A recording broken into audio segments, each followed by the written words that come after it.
Welcome, ladies and gentlemen, to the first Alder Lane Farm Periscope. Feedback is encouraged. Let me know if you like this format or not. We're broadcasting out of world headquarters of Alder Lane Farm. This is where I do my work with my right-hand man and partner, filmer Luke Cellis. First of all, a few things about MiMedx and Parker H. Petit, who I think is one of the most dastardly people I have run across in over 30 years of business. I put him right up there with Gaston Bastians and Paul Jane, both of which were arch enemies of mine, both of which companies went to zero. I want to read something that I found very disturbing that I received in the mail. And anyone who has information on MiMedx is welcome to send it to me at P.O. Box 578, Pengrove, California, 94951. I've blacked out the names here to protect the innocent. This is clearly from a former at MiMedx.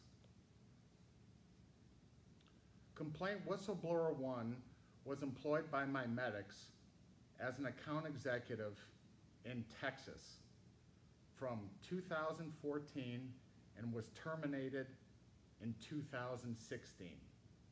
At all times relevant, whistleblower reported to MiMedx regional sales director for the company's Red River region. The beginning of Whistleblowers 1 employment with MiMedx until December of 15, Whistleblower 2 reported to Whistleblower 3's area vice president of the West. On January 1, 2016, MiMedx replaced Whistleblower 3 with Ricky Palmer, MiMedx area vice president of the Southwest. From January 1, 2016 until MiMedx terminated Whistleblower 1's employment, Palmer served as Whistleblower 1's area vice president. As an AE with the company, Whistleblower 1 was responsible for making direct sales of MiMedx products to various commercial as opposed to government hospitals and clinics in Texas. Texas law allows distributors of medical products to operate as what are commonly referred to as physician-owned distributors, or PODs. PODs are entities whose investors include physicians who, as part of their practice, implant the medical products distributed by the POD in question. Under arrangements such as this, the implanting physician shares in the profits derived by the POD through the latter's sale of medical products to hospitals in which the physician practices and that have agreed to purchase products through the POD. In addition, MiMedx direct sales force, i.e. its account executives, the company also distributed products in Texas through an independent master distributor, which in turn had the exclusive right to distribute MiMedx products to other independent distributors in Texas. At all times relevant hereto, approximately 140 independent distributors procured products from MiMedx independent master distributor in Texas and sold those products through hospitals throughout the state, including Whistleblower 1's sales territory. From the beginning, Whistleblower 1's employment with MiMedx until approximately October of 2015, CPM Medical Consultants, CPM, acted as the company's independent master distributor in Texas. In approximately October 2015, SLR Medical Consulting assumed the role of MiMedx's sole independent master distributor in Texas. At all times relevant, Jerry K. Morrison acted as SLR's president and chief executive officer. Whistleblower 1 discovers MiMedx is committing Medicare/Medicaid fraud. In or around March of 2015, Whistleblower 1 discovered that MiMedx independent distributors, along with SLR, physicians, and other hospital employees, were engaged in a wide-ranging fraudulent scheme to enrich themselves by overcharging Medicare and Medicaid. The following specific instance of this type of fraud occurred at Baylor Surgical Hospital in Fort Worth, Texas, in or around November of 2015, and is representative of the wider financial fraudulent scheme in question. This instance of fraud begins with the delivery of MiMedx AmnioFix 40 milligram injectable product. We'll call that the AmnioFix injectable, to a Baylor operating room. An independent distributor working for a pod makes this delivery, and the physician in the operating room who is about to use the AmnioFix injectable, the surgeon, is an investor in the pod. When the independent distributor delivers the product to Baylor in the operating room, that distributor fills out a tissue bone log form, the tissue form. That form ostensibly includes information regarding the product in question, including a lot number, product code, which is akin to a serial number, and a comment section where the nurse typically provides a brief written description of the product.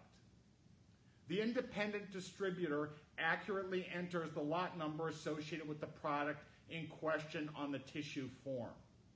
In this example, the lot number in question is associated with MiMedx AmnioFix injectable, which is sold to Baylor Surgical Center for a price of $1,800. Importantly, Baylor and other hospitals' inventory tracking and control systems are keyed to lot numbers. Price information, on the other hand, is keyed to product codes.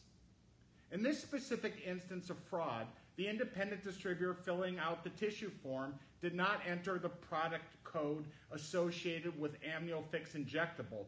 Rather, the independent distributor entered a product code associated with an entire separate product.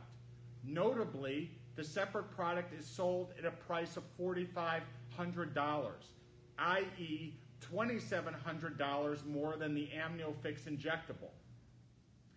After the independent distributor falsifies the tissue form and after the surgeon implants the tissue in question, a representative of Baylor's Material Management Department signs off the form and authorizes the payment to the pod. As a result of this single transaction, the pod, which employs the independent distributor and in which the surgeon is an investor, therefore received $2,700 in excess payment. Moreover, because Baylor subsequently billed Medicare or Medicaid in this and almost every other instance, Medicare or Medicaid ultimately made the excess payment. This is textbook Medicare/Medicaid fraud. Whistleblower 1 conservatively estimates that a single doctor at Baylor performed at least 10 operations per week that resulted in the above Medicare/Medicaid fraud. There were approximately 150 accounts in MiMedx Red River region during the relevant time period. I'm not going to read how big the fraud could be on a multiplier base, but suffice it to say that MiMedx sales are drastically and significantly overstated if you use this formula throughout the system.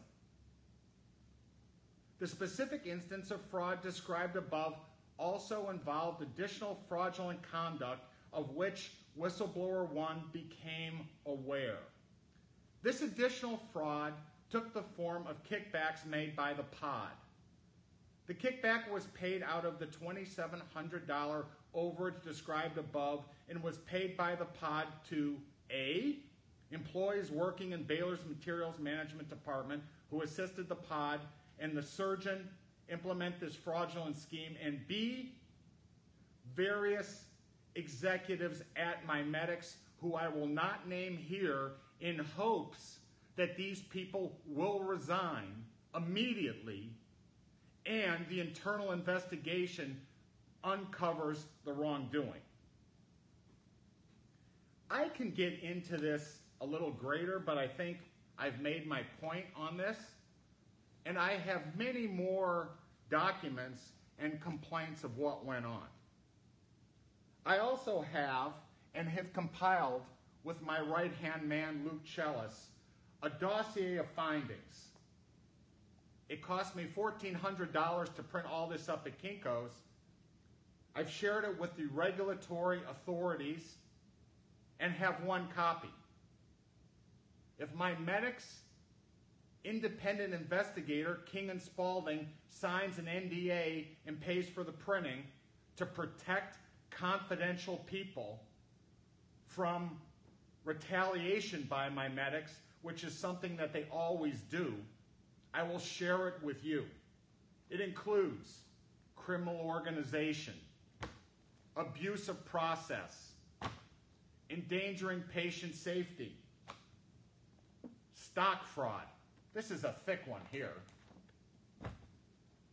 Bullying, threats, and extortion.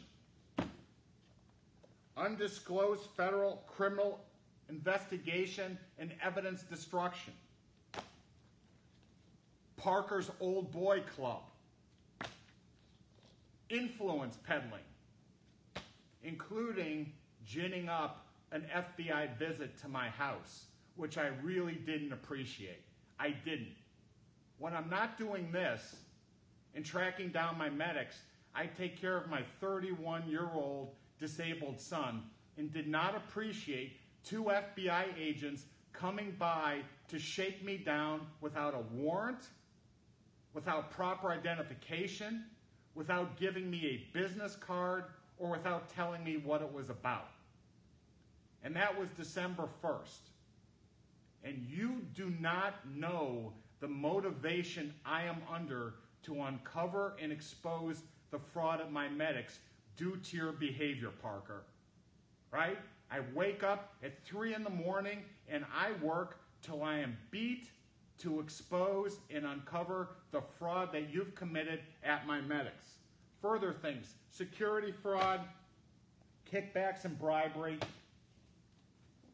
accounting fraud volume 1, accounting fraud volume 2, accounting fraud volume 3, medical fraud 1, medical fraud 2, medical fraud 3. Parker, I'm a 57-year-old man.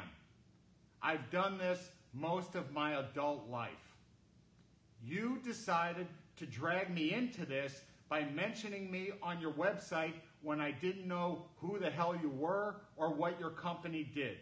But I didn't appreciate it, and there's no greater motivation in my life than disrespect.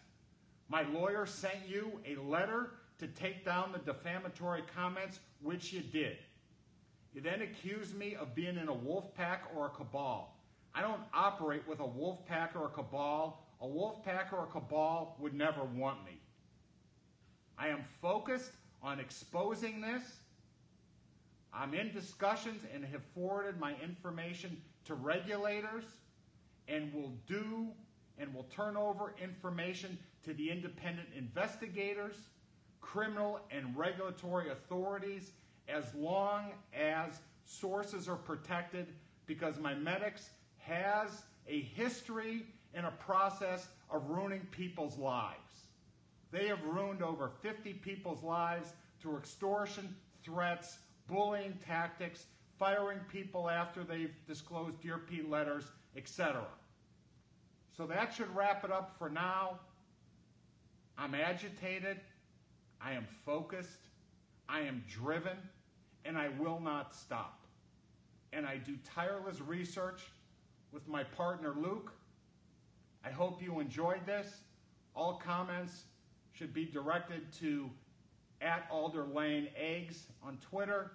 We have a website, Petite, P-E-T-I-T-E, ParkerTheBarker.com. Thank you. Have a wonderful weekend.